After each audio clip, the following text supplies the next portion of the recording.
Inabot ng ulo, puto. Dodoble ako ulit. Paputla nangyari, butik-butik, inabot ng ulo. Sino? Sino lang ako kahapon. Niliyakin ko na dodoble ng ulo. Inabot ng ulo.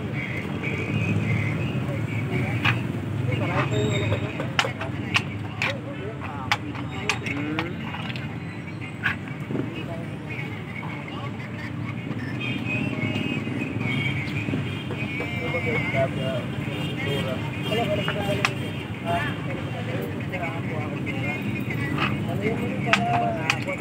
Para lumuwag na ako doon, hindi ko na siya makita.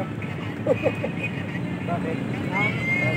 Alam mo na, yung kapitbahay ko, hindi na gagaya yung motor ko. Nung nakaraan yung sidecar ko, pinapilitan sa akin.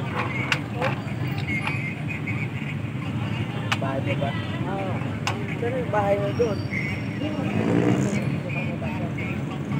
Tinawag yung mga pumunta sa akin. Tinawag ko sila. Gagaya rin ba ako? Nakikot yung... Ako, bandar ko yung motor ko.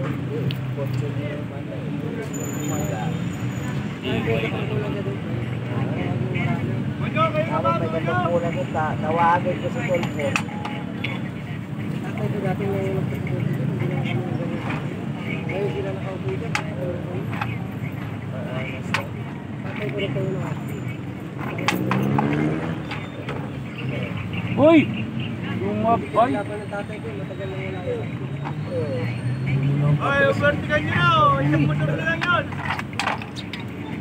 Oh, sige na po, Kat. Ayos yung biyahe, ah. Tabla pa oh! Buti. Yan!